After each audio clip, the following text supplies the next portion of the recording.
In the marble halls of a Manhattan penthouse, something happened that would expose the darkest corners of privilege and change 3 lives forever. But before we get there, you need to understand what really happened when a billionaire watched a young black woman show more love to his disabled son than he ever could, and why what he did next shocked absolutely everyone who thought they knew him. Richard Blackwell wasn't just wealthy. He was the kind of man whose name opened doors, silenced critics, and made problems disappear with a single phone call.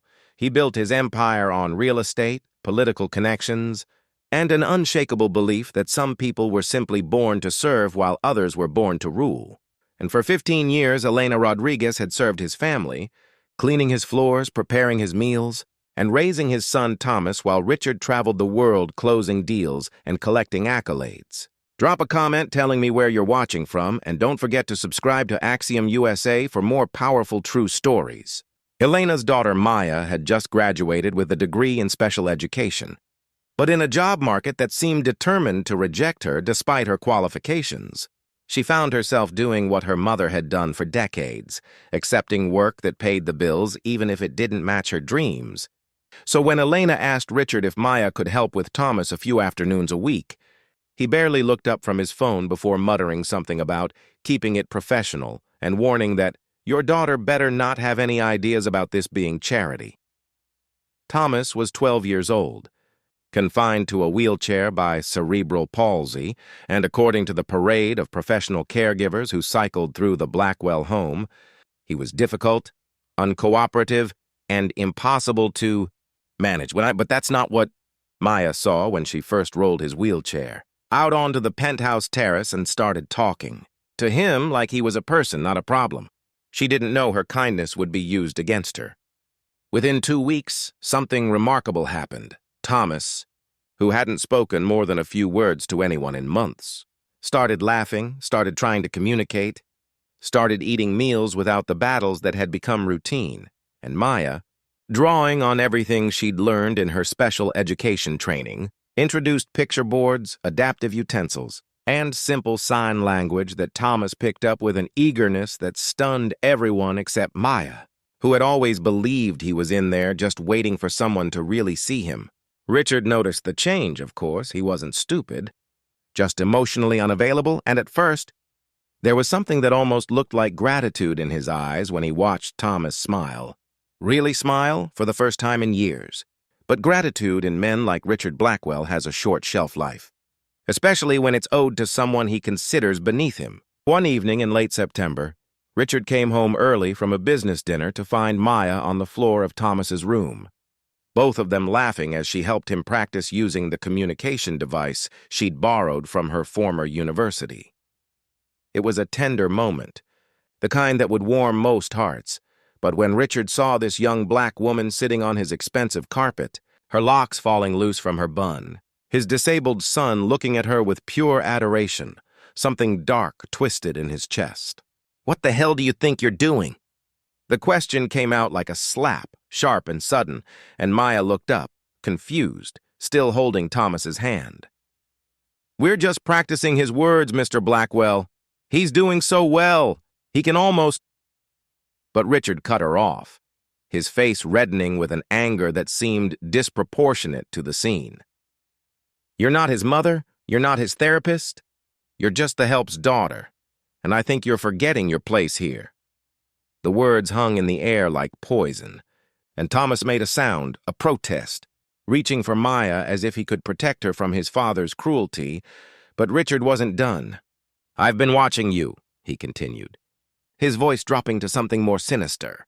"Getting too comfortable, too familiar, probably thinking you can work your way into this family, into this life. Well, let me be clear, that's never going to happen. People like you need to understand boundaries." Maya's hands trembled, but she kept her voice steady, professional, even as her heart hammered against her ribs.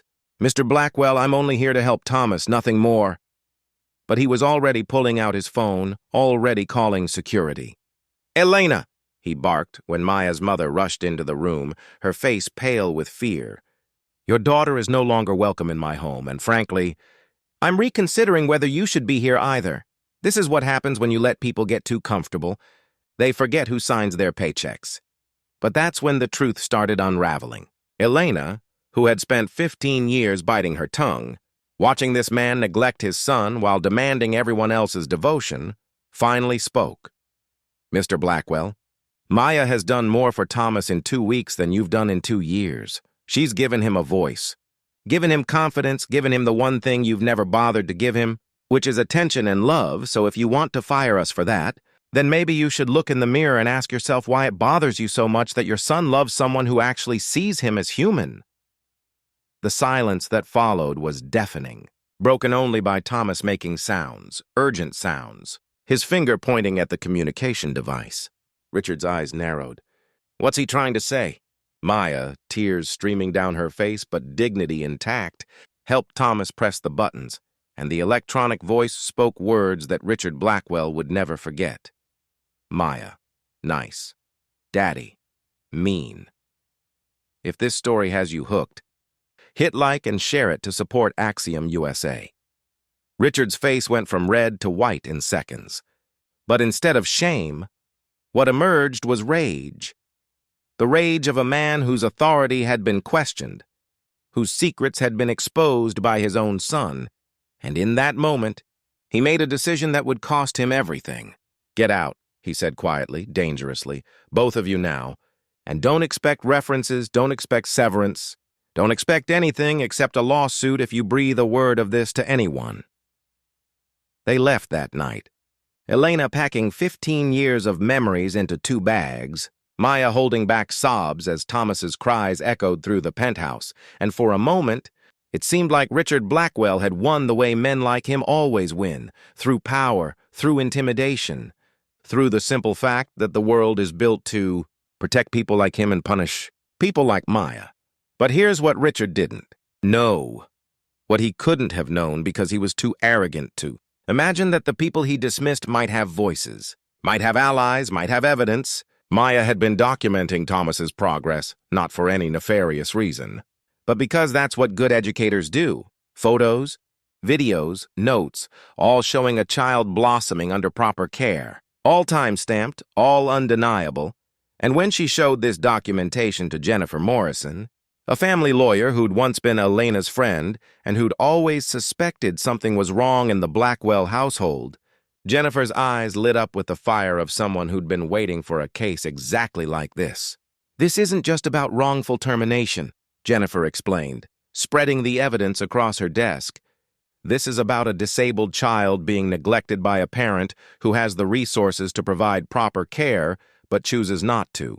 This is about discrimination, retaliation, and possibly endangerment. Maya, Elena, if you're willing to fight, we can make sure Thomas gets what he needs, and that Richard Blackwell faces consequences for once in his privileged life." The lawsuit hit the media like a bomb. Billionaire Richard Blackwell, accused of neglecting disabled son, firing caregiver who actually helped him, and suddenly, Richard's carefully constructed image began to crack. Former employees came forward with their own stories of discrimination and cruelty. Thomas's previous caregivers testified about Richard's indifference and verbal abuse, and the videos Maya had taken of Thomas learning, laughing, communicating, went viral on social media, sparking outrage and sympathy in equal measure. Richard hired the best lawyers money could buy, of course, and they tried every trick in the book: character assassination, suggesting Maya had ulterior motives, implying Elena had stolen from the family, but the evidence was too strong. The public sentiment too decisively against him and the judge. An older black woman who'd seen too many cases like this wasn't having any of it. Want to hear more untold stories of injustice and resilience? Subscribe to Axiom USA and never miss one. The turning point came during a custody hearing that Richard hadn't anticipated. His ex-wife, Thomas's mother, who'd left years ago unable to handle Richard's controlling nature, returned with her own testimony about his emotional abuse, his obsession with image over substance, his treatment of their son as an embarrassment rather than a blessing.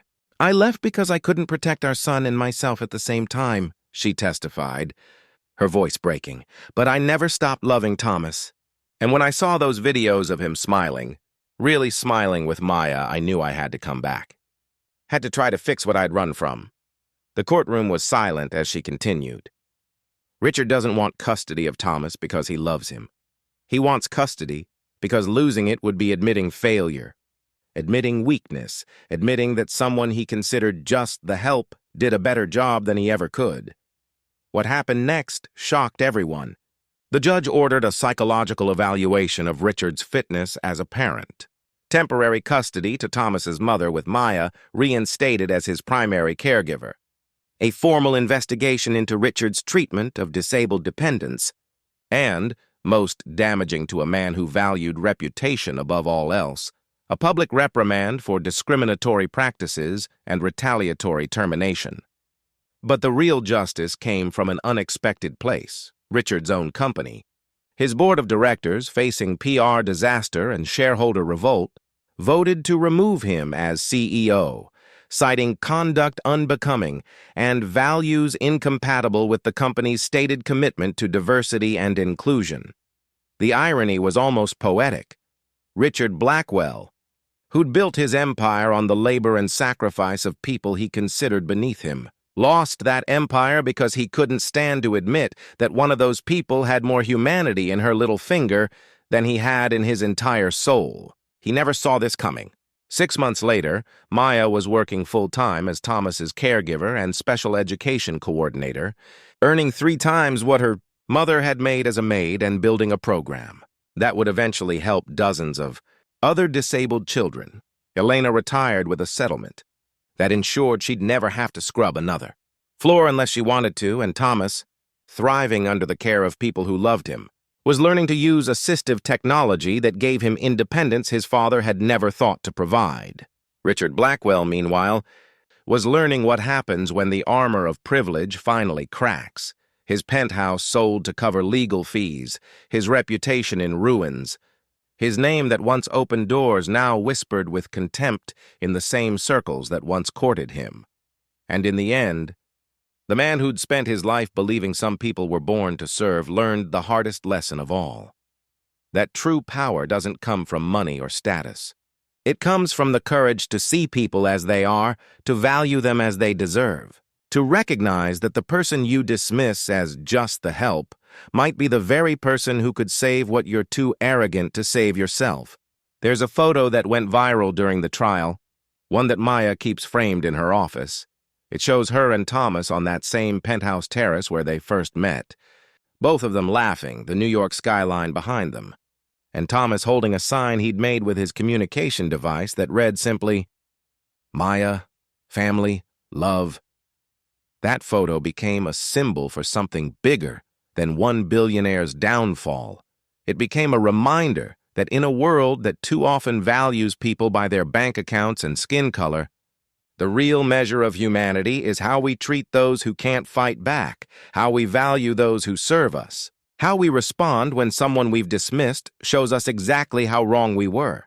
Richard Blackwell had every advantage, every resource, every opportunity to be a good father to his disabled son, but he was too consumed by his own sense of superiority to see what was right in front of him. That the young black woman he tried to humiliate was exactly the person his son needed. That the humility he mocked was actually strength. That the people he thought he could crush without consequence had more power than he ever understood. And here's the final twist that nobody saw coming. 2 years after the lawsuit, Thomas's mother established a foundation in Maya's name, dedicated to training special education caregivers from underserved communities and placing them with families who needed them, turning what Richard meant for evil into something beautiful and lasting. Maya, now pursuing her master's degree while still working with Thomas, gave a speech at the foundation's launch that ended with these words. "Mr. Blackwell taught me an important lesson. Though not the one he intended, he taught me that no amount of money or power can diminish your worth if you know who you are.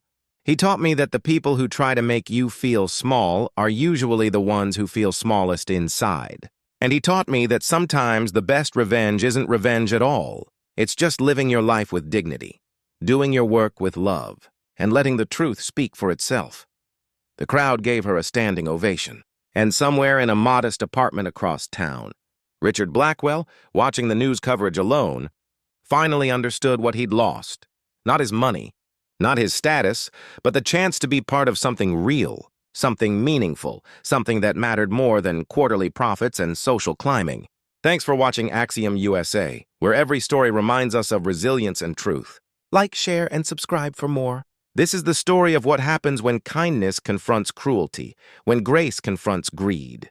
When a young woman who was supposed to know her place instead showed everyone that the only place worth knowing is the one where you stand up for what's right, no matter who's trying to push you down. And it's a reminder to all of us that the measure of a society isn't how it treats its billionaires, but how its billionaires treat the people who make their lives possible.